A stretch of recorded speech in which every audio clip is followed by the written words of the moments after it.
Welcome to the Alliance Goal Digger podcast. Today, we will be discussing on how to mentally prepare for an unexpected amputation. Unfortunately, you didn't have the time to consider this decision. You had this thrust upon you.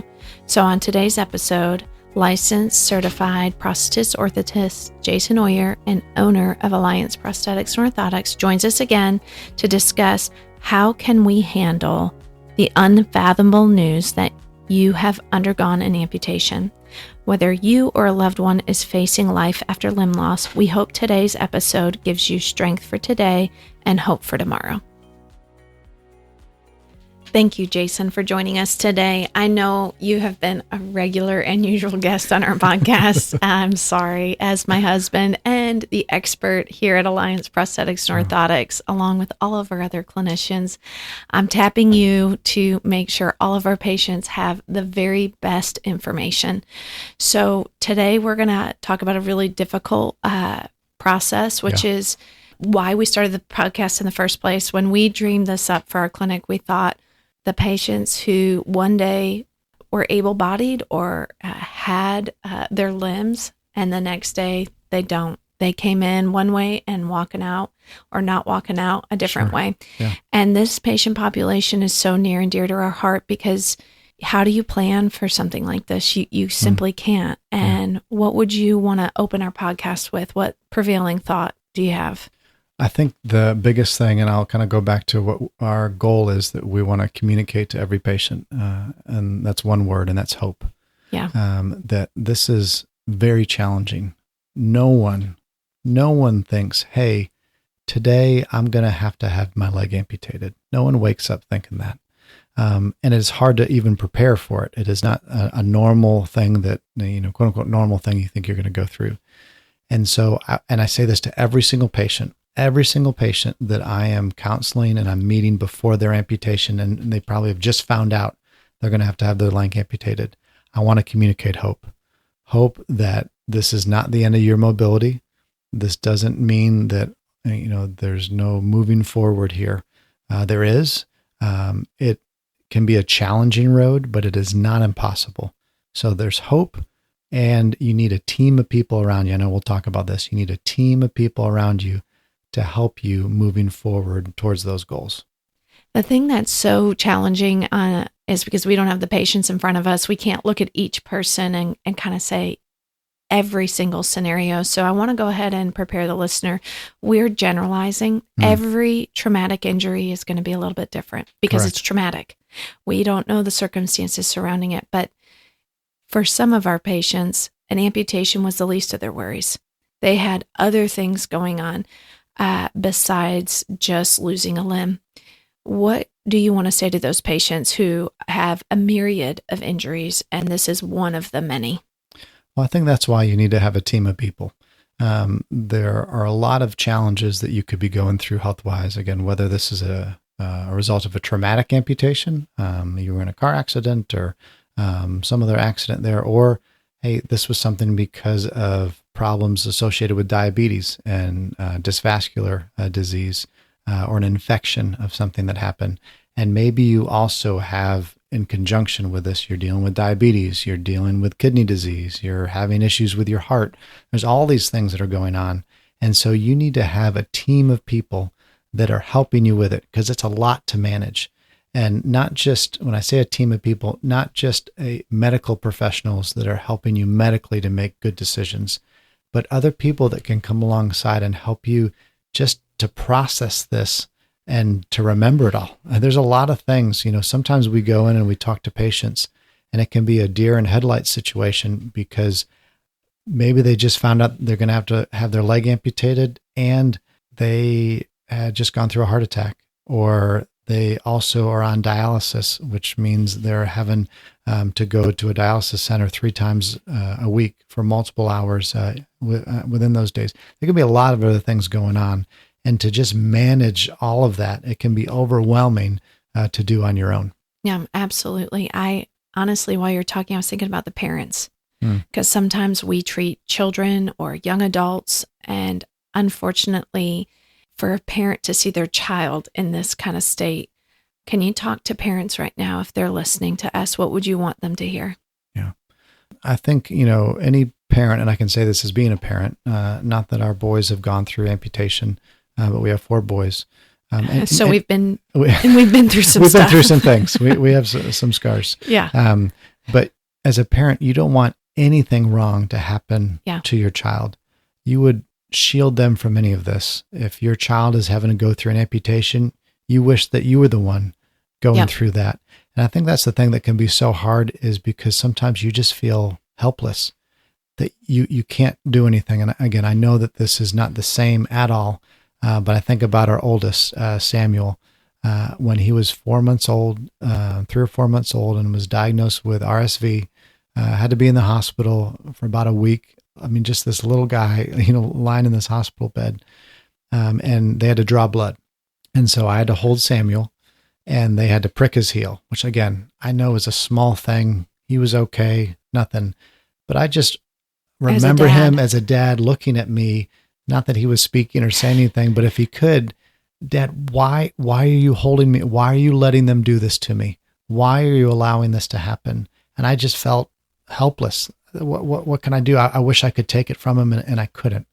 And so I think as a parent, knowing that when your children are going through these hard things, you might not have all the answers all the time, and that's okay. But to be there, to be present, to listen, to not have almost expectations on your kids of how they should handle it. They might process it a little bit differently than you would process it, and that's okay. And so being able to listen, being able to be there, and then as a parent, the one thing that we can do, even if we don't have the answers, we can fight for our kids. We can fight that they get the best care.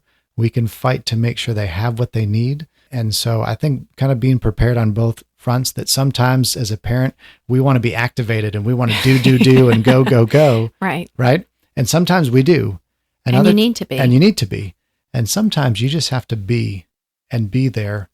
And it seems like you're not solving anything, but you just need to be there with your son or daughter. Yeah. I want to transition to potentially a harder conversation, is that this amputation is the result of a loved one in an accident, specifically thinking car accident or someone else, that there might be guilt or shame that they might be carrying. Either they themselves caused their own personal amputation, or the result of the action of a loved one or a complete stranger. Sometimes these sort of things carry a layer of real grief. What would you want to say to those patients? I think first off, and this is just shame in general, shame is not anything that ever helps. It does not help you move forward. It doesn't change anything. It's a despair. It's a wallowing. You're sitting in this, and it's almost it's a dark room you can't get out of, and you feel like you can't talk to anyone about it.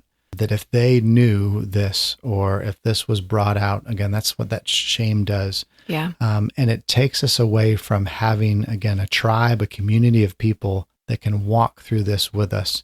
Sometimes shame will isolate ourselves so much that we don't want to get help. We want to do it all on our own. Yeah. And it ends up hurting us more than it does help us.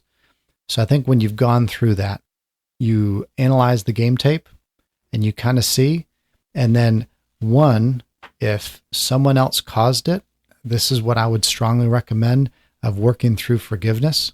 Yeah. Which I know is easy for me to say in a podcast, in a second here. Yep. But forgiveness, it changes you more than it changes the other person. The other person doesn't even need to ask for it.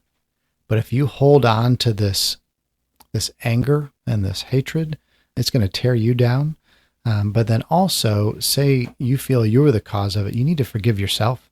Because if you continue to carry that is going to keep you from moving forward. And it's going to be like shackles around your legs as you're trying to walk. I love what you're talking about, because I think this applies to those who are undergoing amputation and those who are not. So if someone heard this podcast and they're not even a patient of ours and they needed a little reminder of how important forgiveness is, I hope it found them today. I want to transition from the mindset of the grief capacity, because while it is going to be a part of their journey, a patient's journey throughout this whole process, and it is like waves, it will knock you down. Yeah. And sometimes it comes on without any warning. We want to talk about the practical stuff. There's a patient sitting in the hospital room. Their family found our podcast, hopefully because our referral sources sent it to them. I'm hoping we've got some strong ones who said, hey, you should listen to this. This will give you some hope. What do you want to tell them to do? What should they do first? Well, I think, if they've gone through an amputation, they want to make sure that they are connected with a prosthetist. And one of the things, and I know this wasn't your question, but I want to bring this up. If you've had an unexpected amputation, more likely than not, your surgeon probably has orchestrated to bring a prosthetist to come and meet you at the hospital, or they have a recommendation. And as much as you trust your doctor and you love them and they've been great, if you don't connect with that prosthetic company, it is okay to choose somebody else. You are not obligated to stay with the first person that you meet. This is someone that you're going to have probably a long-standing relationship with, and you want to be able to trust them and recommendations that they're giving and make sure that they see you and they hear you. So I think making that connection is going to be real important.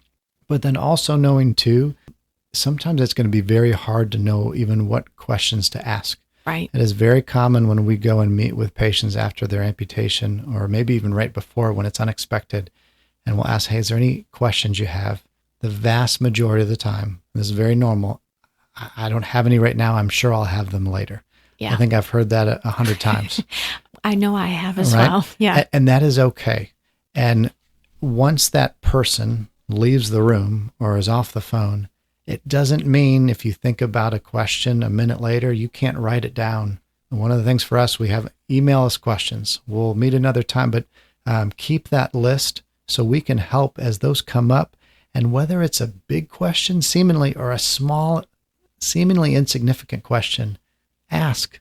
Don't keep that to yourself. Allow other people to help you along in your journey there. And then usually too, what we will do is we will ask patients if they'd like to be connected with a peer counselor or peer visitor. And that's just another individual who can say, I know how you feel. They've gone through amputation, that you can chat with them, you can meet with them, you can ask about their story. But what I always encourage patients when they meet other amputees, whether in person or maybe they see them, on TikTok or Facebook or whatever, right? Yeah. Look to the right and to the left for encouragement, but not for comparison. Yeah. Everyone's story is unique. And just because you saw someone, 3 weeks after their amputation, seemingly they were doing backflips, you don't know everything that was going on with their story. And just like they don't know about your story. However, you can get encouragement from that individual, right? Right. And so talking to other amputees is super helpful. But just because they say this worked for me doesn't necessarily mean that would be the best treatment in your case. And that makes total sense. I'm kind of thinking we need to transition to the caregiver, because if it's a traumatic amputation, typically the caregiver loved one is the one having to make some of these calls with very limited information, and they're navigating the insurance process typically, or they're navigating the return to home. What should they be preparing for? Can you talk to the caregiver right now? Tell them some things that they need to start doing, and maybe they're doers, so it's okay to tell them like, hey, do these things, but then also speak to the person who is very overwhelmed, and the thought of doing one more thing might do them in. Sure. I'd say the first thing is to know that you're going to be your loved one's best advocate. A lot of times we just assume, I'm sure the doctor knows this. I'm sure the prosthetist or the nurse or fill in the blank, I'm sure they know that this is going on. I wouldn't always assume that.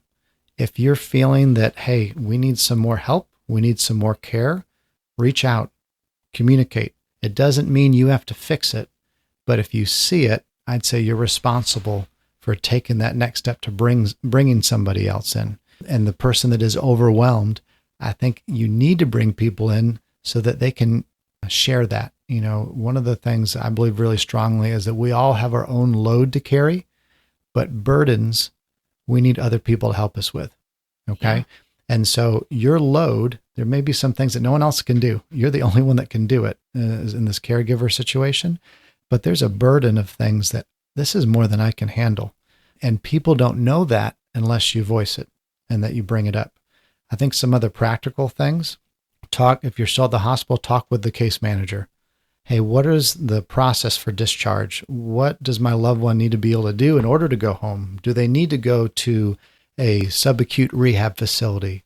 Do they need to go to an acute care rehab facility? Are they going to stay in the hospital? How does that work? I don't have a wheelchair. I don't have a walker. Do I need these things? Do I need a bedside commode? How do all these things go through and happen? And they'll go through this with you. And normally at discharge, they'll go through it. But if you have a question, you don't need to wait. Bring this up and ask. Talk to the nurses. Talk to the surgeon when they come in. Even if they don't have the answer, they should be able to point you in the right direction. Talk to the prosthetist. Find your people that, and this is what I say to all of our patients, I might not know the answer, but I probably know the person that does. Yep. And so voice that to me and let me connect you in the right spot. You do not need to do this on your own. And typically we use something called the amputee clinic. And so I thought maybe you could talk about how that even works on this podcast to just better understand what it's like after amputation. There's a healing period. Maybe talk about where they can find instructions for that beautiful protector that we put on people. Sure. And just kind of go over those next steps because a lot's happening. You got it.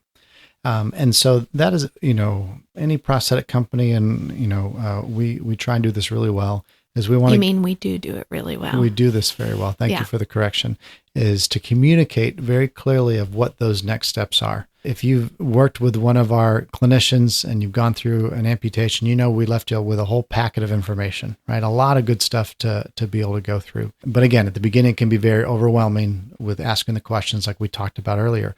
But you have this as a resource and you have this as a reference. But the normal standard of care is you're going to leave the hospital and go home or go to a rehab facility. And typically after your amputation, anywhere between 4 to 8 weeks, depending on your surgeon, depending on how your body's healing, they're going to try and take those staples or those sutures out.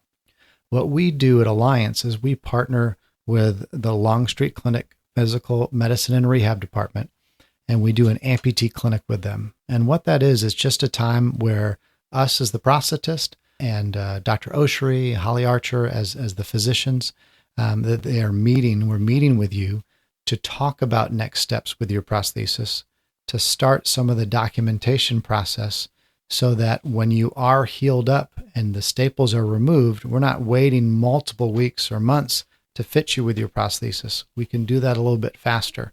So a lot of times patients will wonder, well, why do I need to go to this appointment when I still have my staples in? We're not fitting you with the prosthesis at the appointment, but we're starting the process. I think everyone understands, there's positives and negatives to insurance, thankful for insurance that it helps with carrying the cost with a lot of these things, but there's also a lot of documentation that is needed. And so we want to start that early on. The other thing is that we're going to help to kind of connect you with some different physical therapy options.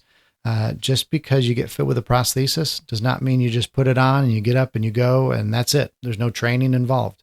There's going to be a period that you're going to need to go through physical therapy, sometimes before and definitely after you have received your prosthesis to understand how to utilize it. No, that's so helpful. Thank you for connecting the dots. I was wondering if we could kind of run through the inspiring stories, because that's the thing. I think patients who are sitting in a hospital room, I'm hoping that they saw you face to face or one of our certified clinicians has come in, but maybe they didn't. Maybe they were referred somewhere else and they're finding this randomly. They need to hear some hope, some stories, some people. You carry so many great stories with you. Who are you thinking about sharing about today? Yeah. Well, I have one individual, and I met him. I still remember. I met him in the hospital after his amputation. He was at inpatient rehab, and this was back a few years ago when Georgia was playing Alabama in the SEC championship game. Yeah. And my guy here, I'm not going to say his name, but he is a bulldog through and through. And so, we kind of talked about that a little bit. But he had a lot of health concerns, a lot of issues. He ended up having his leg amputated after some complications with a back surgery that I won't go through the whole detail, but he had his leg amputated below his knee. He also had some weakness on his other side that needed him to have support with an orthotic brace to help with drop foot on the other side. And so again, when I saw him, a lot of health concerns, some kidney issues, some heart issues. I mean, there's a lot of things that were going on. And he is someone, just a super guy, and he knows everybody. And so if I ever needed help with something at my house, like I know who he is because we use him all the time. That's right. He would, I got a guy for that. I got a guy for that. And so he would start to set some goals, some things that he wanted to do. He lives on a farm, takes care of cattle, need to get in his bobcat again. Yep. Needs to get on his tractor again. Needs to be able to walk from the house to the barn. Loves to go fish and wanted to be able to walk on a dock to be able to get into a boat. Yep. And a step forward, another step, he's walking to the barn. Another step, he's getting into his tractor. Another step forward, he's on his bobcat, going and buying and selling cattle and taking care of his goats and all the things. And then he gets on his boat, right? Yeah. And so goal after goal after goal, he sets these goals and then he achieves them. And this is not easy. I'm giving a story in 2 seconds. These are months. This is going after years. And then he was an individual that we have every year at our Gold Digger banquet. We have a Gold Digger of the Year. And it's the person that we think over this past year best exemplified what it means to be a gold digger, that they have a clear vision and view of what they want to go after and have the grit and the tenacity to achieve that. And we celebrate it because it is amazing to be able to see. That's one story that I was thinking of. Another story is that this is another individual. He also, I guess a common theme, loves his, tractors and loves his equipment. But he came in at the amputee clinic when I saw him, and I'd even talked about our gold digger process. We hadn't even gone through it. Yep. He gave me a piece of paper with 15 goals written down on there. I won't go through all of them, but there was a bunch of different goals, everything from, being able to drive his zero-turn lawnmower again, being able to chop wood on his own. This is a guy who's in his mid-70s, lost his leg above his knee, and is walking around. He comes in the office often. And again, he just happened to be another one of our Gold Digger of the Year individuals that we're able to celebrate. And what I love about both of those stories, these two individuals, they come in with their wives. We talked about a support system. Yep. They come in with their wives to just about every appointment. Sometimes we leave with some extra tasty treats as they come in, with some cakes and some different things that have been baked for us at the office, which we're very grateful for. But they have these two bedrock people that support them through this entire process. As much as I've seen some of the highs and lows, they've seen it all. Yep. And they have stood by them and encouraged them and not put unrealistic expectations on them, but maybe push them along maybe a little bit further of where they thought they could go on their own. And with that team, these individuals were able to accomplish so much more than they would have when no one was there with them. And so the support team around them, family probably being the most important, is so vital and key so that we can celebrate these kinds of stories. And I love that you brought up those two gentlemen. I know exactly who they are because their wives are amazing. Mm-hmm. Plus, they're also great guys. I was thinking about how amazing our team is, though. When you don't have the family or when your loved one or caregiver, you feeling a little bit underappreciated or unseen, what are some things that you think we do really well? This is your opportunity to brag on your clinical team and your admin team and your compliance team, that they do really well to make sure patients feel like they have the family experience. I think as soon as they walk in the door, that they feel valued, but that the team here at Alliance is so excited that they're here. Yeah. That there are big smiles, that we know them by name, that we call them out. We're grateful that they're here. We might come out and, get a cup of coffee for them or get some snacks or something to drink. We ask about their family.